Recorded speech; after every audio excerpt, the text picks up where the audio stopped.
Good morning. This is Joe Pryor with the virtualrealestateteam.com in Oklahoma City. It's May 10th, and I wanted to explore a question I'm getting quite often right now, which is this a good time to buy a home? Now, 4 or 5 years ago when the boom was going on, of course, the traditional answer you probably got is great time to buy a home, wonderful time, buy, buy, buy. And we've seen the results of that, especially in the bubble states. And even in Oklahoma, we had some people that were buying at a high point. In other words, if we take 2005, 2006, this is when you were paying the most amount of money for a home in recent history, at least in the last 10 to 11 years. And now we have a situation where people are a little concerned. They're a little hesitant. They're very conservative. And I think that's a good thing for them to be.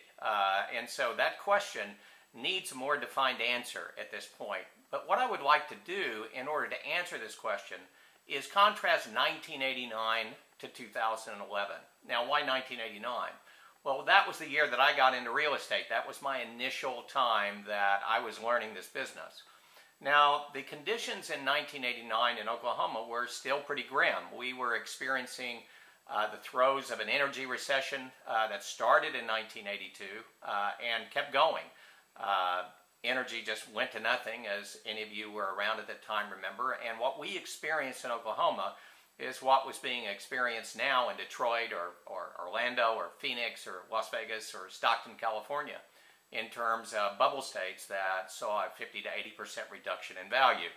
And so that was 1989, and when I entered the business, it was a repo business. In other words, there were a tremendous amount of FHA repos, VA, Fannie Mae, Freddie Mac, FDIC, all the entities at that time represented. And if you were going to buy, you were going to buy a repossessed property because, hey, it's a traditional idea that you don't buy at the high, you buy at the low.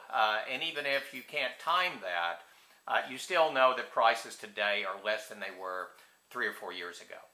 But there was another factor in 1989 that I find fascinating, which was interest rates. Despite the fact that people were buying like crazy because the prices were low, interest rates were double digits. My first year of real estate, interest rates did not drop below 10%. Yet people were buying in record numbers at that time. There was the beginning, I would say, of a little bit of confidence that Oklahoma, and Oklahoma City specifically, was going to recover. And today we have a situation where, again, prices are down. Now, in Oklahoma, they're not like they were in 1989. We are not a foreclosure market. In fact, we're one of the better real estate markets in the country. However, we do have a lot of foreclosures hitting the market this year. We have a lot of short sales hitting the market this year because people did buy at those highs in 2005, 2006, 2007. They did use financing that is questionable, in other words, 100%, 107%, ease of getting second mortgages that might even take you over 25% of your absolute value. Something goes wrong and you don't have the wherewithal. You wouldn't be borrowing 100% if you had the money. Most people who are conservative put 20% down at least on a conventional mortgage. And so we are getting these homes here because of that particular reason.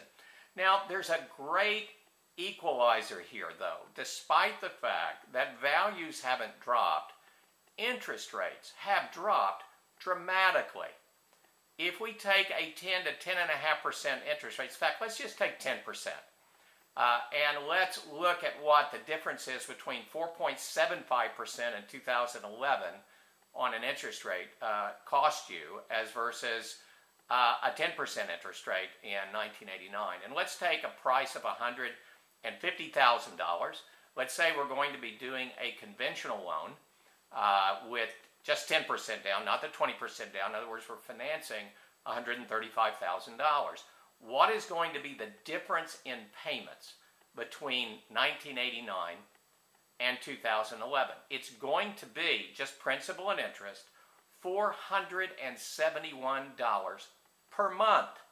$471. This is why you should be buying right now. If you can buy in a conservative fashion, you should be buying to save $471. Now let me tell you what the buying power means at $471. If we just divide that by around $6, which is the equivalent of $1,000 per month based on what interest rates are costing us. And we divide that $471.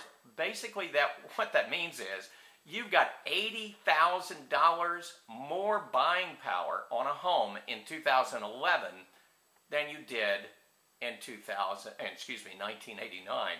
What that means is a $150,000 house at 4.75% in 2011 is equivalent to buying I guess that would be $230,000 a month with that 10% interest rate. That's incredible buying power. Now let's couple this with buying a short sale or a foreclosure where you've got about a 30% equity typically, even 25% let's say.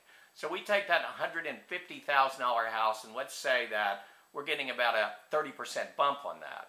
Well, then we're talking about a house that is worth about $195,000, $195,000 let's say, as versus $150,000, and coupled with the interest rates of $80,000, your buying power even goes up more.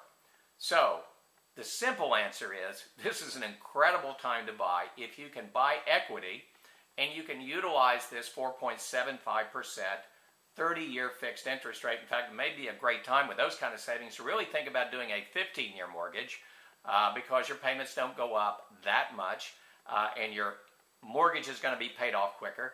And the only caveat I'm going to say to this, the only warning I'm going to give you is, yes, it's a great time to buy a home, but if you're not financially stable, if you don't have some confidence in your job, if you don't have some reserves built up, the Dave Ramsey idea, not just having that $1,000 sitting for an absolute emergency, but another $10,000, let's say, if you don't have at least 3 months, maybe even 6 months of staying power in case something bad happens, maybe you ought to think twice about this.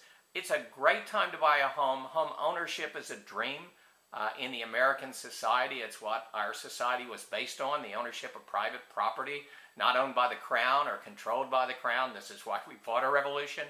It's a great thing, but I don't want to see what happened to you is what happened also to people in 2005 that got a little bit over exuberant. So look at your finances, save up your money, get prepared because this is still, by the end of this year, interest rates still should be low and it still should be a great time to buy. Use that buying power of that low interest rate, find a deal, buy a home.